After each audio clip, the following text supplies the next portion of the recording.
Hello student, welcome in my class. Student, आज की class में हम बीएससी फर्स्ट सेमेस्टर के मैथमेटिक्स का एक इम्पोर्टेंट क्वेश्चन पढ़ने वाले हैं।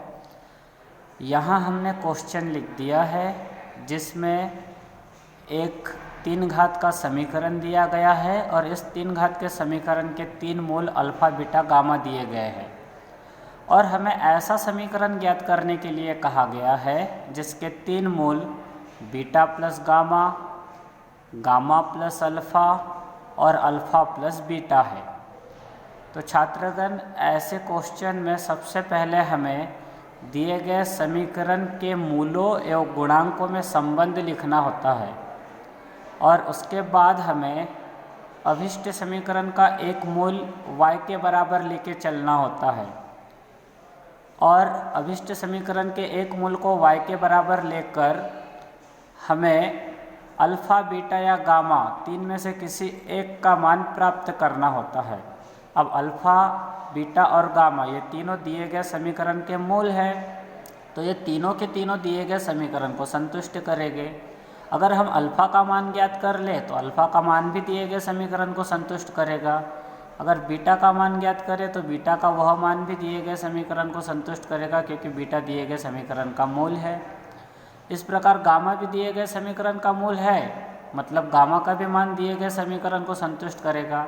तो हमें क्या करना है, अभिष्ट समीकरण का एक मूल y के बराबर लिखकर हमें अल्फ़ा बीटा या गामा 3 में से किसी एक का मान y के रूप में प्राप्त करना होता है। अब जिस मूल का मान हमने प्राप्त किया है उस मूल से इस दिए गए समीकरण को संतुष्ट करा देना है। अगर हम अल्फ़ा का मान ज्ञात करते हैं तो अल्फ़ा इस समीकरण का मूल है, वह इस समीकरण को संतुष्ट करेगा। तो अल्फ़ा के मान से इस समीकरण को संतुष्ट करा देंगे और संतुष्ट कराने के बाद जो समीकरण प्राप्त होगा वही अभिष्ट समीकरण होगा। तो देखो कैसे हल करते हैं। सबसे पहले हम दिया गया समीकरण लिख देंगे।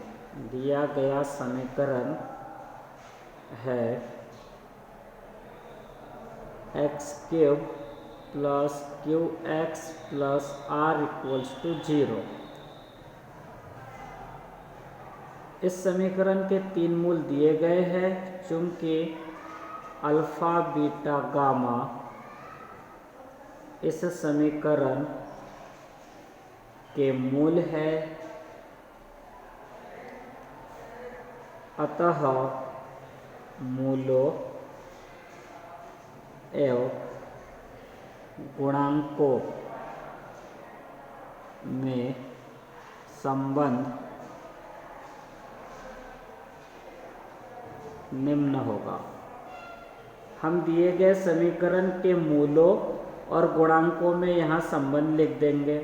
दिया गया समीकरण 3 घात का है तो इसके 3 मूल ही होते हैं। 3 घात के समीकरण के 3 मूल होते हैं और मूलों और गुणांकों में भी 3 संबंध होते हैं। उन तीनों संबंध को यहाँ लिख देंगे हम। पहला संबंध जो होता है उसमें हमें सभी मूलों के योगफल को दिए गए समीकरण के गुणांक से संबंधित करना होता है। सभी मूलों का योगफल alpha plus beta plus gamma होगा। इसका मान -b/a होता है।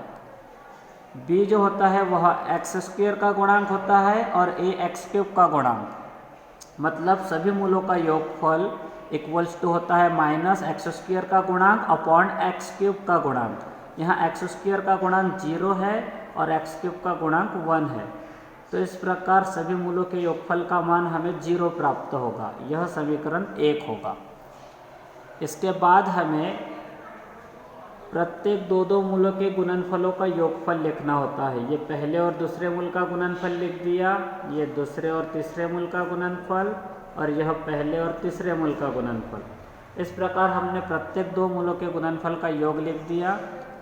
तो प्रत्येक 2 मूलों के गुणनफल का जो योग होता है वह c/a के इक्वल होता है। c जो होता है वह x का गुणांक होता है और a x³ का गुणांक, मतलब प्रत्येक 2 मूलों के गुणनफल का योग = होता है x का गुणांक अपॉन x³ का गुणांक। x का गुणांक q है, x³ का गुणांक 1 है। इस प्रकार इस समीकरण में हमें प्रत्येक 2 मूलों के गुणनफल का योग q प्राप्त होगा। इसके बाद अगला संबंध जो होता है उसमें हमें सभी मूलों के गुणनफल को लिखना होता है। यहाँ तीनों मूलों का गुणनफल लिख दिया हमने, और यह तीनों मूलों के गुणनफल का मान -d/a होता है। d जो होता है वह समीकरण का अचर पद होता है और a x³ का गुणांक। मतलब हमें यहाँ तीनों मूलों के गुणनफल को अचर पद अपॉन x³ के गुणांक के बराबर लिखना होता है। यह अचर पद लिख दिया r और x³ का गुणांक 1। इस प्रकार तीनों मूलों का गुणनफल -d/a का मान -r/1 होगा। ये -r/1 मतलब -r, इसे हम समीकरण 3 देते हैं। इसके बाद हमें अभिष्ट समीकरण के एक मूल को y के बराबर लेके चलना होता है। यहाँ अभिष्ट समीकरण के 3 मूल दिए हैं। अभिष्ट समीकरण मतलब वह समीकरण जिससे हमें ज्ञात करना है। उस समीकरण के यहाँ 3 मूल दिए हैं। 3 में से एक मूल को हम y के इक्वल मानते हैं।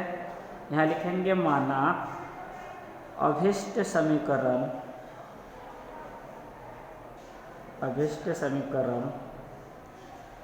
का एक मूल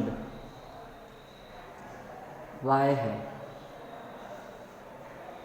तो हम किसी भी एक मूल को अभिष्ट समीकरण के 3 में से किसी भी एक मूल को y के इक्वल लिख देंगे, क्योंकि हमने 3 में से एक मूल y माना है, तो हम 3 में से किसी एक मूल को y के बराबर लिख देंगे। अब इसके बाद हमें अल्फ़ा, बीटा या गामा 3 में से किसी एक मूल का मान ज्ञात करना होता है। दिए गए समीकरण के 3 मूल है अल्फ़ा, बीटा, गामा। ये 3 में से किसी एक मूल का मान हम इन संबंधों की मदद से ज्ञात कर लेंगे और उस मूल से दिए गए समीकरण को संतुष्ट कराएंगे। जैसे यहाँ पर देखो, यहाँ हम समीकरण 1 और 4 का प्रयोग करके अल्फ़ा का मान ज्ञात कर सकते हैं। समीकरण 1 व 4 से हम समीकरण 4 से बीटा प्लस गामा के जगह बीटा प्लस गामा का मान y समीकरण 1 में रख देंगे। तो इससे हमें अल्फ़ा प्लस, ये बीटा प्लस गामा की जगह y लिखेंगे तो अल्फ़ा प्लस y = 0 मिलेगा। यहाँ से हम अल्फ़ा का मान y के रूप में प्राप्त कर लेंगे। अब अल्फ़ा तो दिए गए समीकरण का मूल है, मतलब अल्फ़ा दिए गए समीकरण को संतुष्ट करेगा। तो यहाँ लिखेंगे क्योंकि अल्फ़ा दिए गए समीकरण का एक मूल है, अतः यह दिए गए समीकरण को संतुष्ट करेगा। तो अब हम अल्फ़ा से दिए गए समीकरण को संतुष्ट करा देंगे, मतलब हम दिए गए समीकरण में x के जगह अल्फ़ा रख देंगे। देखो दिया गया समीकरण क्या है अपना, दिया गया समीकरण है x³ + qx + r = 0। यहाँ हम x के जगह अल्फ़ा रखेंगे और इस प्रकार हम दिए गए समीकरण को अल्फ़ा से संतुष्ट करा देंगे। तो संतुष्ट कराने के बाद हमें समीकरण प्राप्त होगा α³ + qα + r = 0। इस प्रकार हमने दिए गए समीकरण में x के जगह अल्फ़ा रख दिए, जिससे दिया गया समीकरण अल्फ़ा से संतुष्ट हुआ। मतलब हमने दिए गए समीकरण को अल्फ़ा से संतुष्ट करा दिए। अब हम अल्फ़ा की जगह अल्फ़ा का मान लिख देंगे। अल्फ़ा का मान -y है, तो ये होगा -y³ + q × -y + r = 0। ये अल्फ़ा का मान रख दिए हमने। माइनस का क्यूब माइनस होता है और ये y³ रहेगा, plus minus minus qy + r = 0। पूरे समीकरण को हम माइनस से गुणा कर देते हैं। पूरे समीकरण को माइनस से गुणा करने के बाद हमें प्राप्त होगा y³ + qy - r = 0। और ये जो समीकरण हमें प्राप्त हुआ है यही हमारा अभिष्ट समीकरण है। तो यहाँ लिख देंगे यही अभिष्ट समीकरण है, जिसके मूल है beta plus gamma, gamma plus alpha, alpha plus beta है। तो तो हमें ऐसा समीकरण ज्ञात करना था जिसके मूल beta plus gamma, gamma plus alpha, alpha plus beta है। तो इस प्रकार के प्रश्नों को हल किया जाता है। इस प्रकार के प्रश्न में एक समीकरण दिए जाते हैं और उस समीकरण के 3 मूल दिए जाते हैं। तो हमें उन 3 मूलों या गुणांकों में 3 संबंध लिखना होता है। मतलब दिए गए समीकरण के गुणांकों को दिए गए समीकरण के मूलों से संबंधित करना होता है। 3 घात के समीकरण के 3 मूल होते हैं, मूलों और गुणांकों में 3 संबंध होते हैं। तो हमने यहाँ पर वे 3 संबंध लिख दिए थे। पहला संबंध जो होता है उसमें सभी मूलों के योगफल को दिए गए समीकरण के गुणांक से संबंधित करना होता है। तो ये सभी मूलों के योगफल का मान -b/a के बराबर लिखना होता है। ये माइनस लिख दिया। b जो होता है वह दिए गए समीकरण में x² का गुणांक होता है, जो कि यहाँ पर 0 है। इस समीकरण में x² वाला पद नहीं है, मतलब x² का गुणांक 0 है। और अपॉन में x³ का गुणांक लिखना होता है, x³ का गुणांक 1 है, इसलिए अपॉन में 1 लिखा। 0/1 0, -0 मतलब 0। दो मूलों के गुणनफल का योग c/a होता है, c x का गुणांक होता है, a x³ का गुणांक।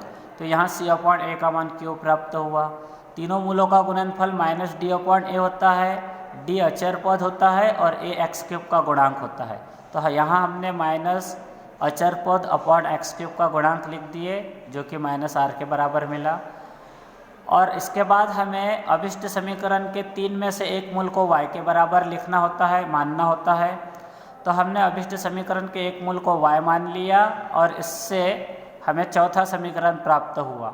इन समीकरणों की मदद से हमें किसी एक मूल अल्फ़ा, बीटा या गामा का मान प्राप्त करना होता है। जैसे हमने यहाँ पर अल्फ़ा का मान प्राप्त किया, इसके लिए हमने समीकरण 1 और 4 की मदद से अल्फ़ा का मान प्राप्त किया। समीकरण 4 से हमने बीटा प्लस गामा का मान y के रूप में समीकरण 1 में रख दिया, बीटा प्लस गामा की जगह। तो हमें यह समीकरण प्राप्त हुआ, यहाँ से अल्फ़ा का मान प्राप्त कर लिया। अब अल्फ़ा दिए गए समीकरण का मूल है, इसलिए अल्फ़ा दिए गए इस समीकरण को संतुष्ट करेगा। तो हमने अल्फ़ा से इस समीकरण को संतुष्ट करा दिया, x के जगह अल्फ़ा रख दिया और =0 लिखा। उसके बाद हमने अल्फ़ा की जगह अल्फ़ा का मान लिख दिया, जिससे हमें अभिष्ट समीकरण प्राप्त हुआ। यही वह अभिष्ट समीकरण है जिसके मूल beta plus gamma, gamma plus alpha और अल्फ़ा प्लस बीटा है। इस प्रकार दिए गए समीकरण को हल करके अभिष्ट समीकरण ज्ञात करना होता है। आज के लिए इतना ही। इसके बाद अगली क्लास में देखते हैं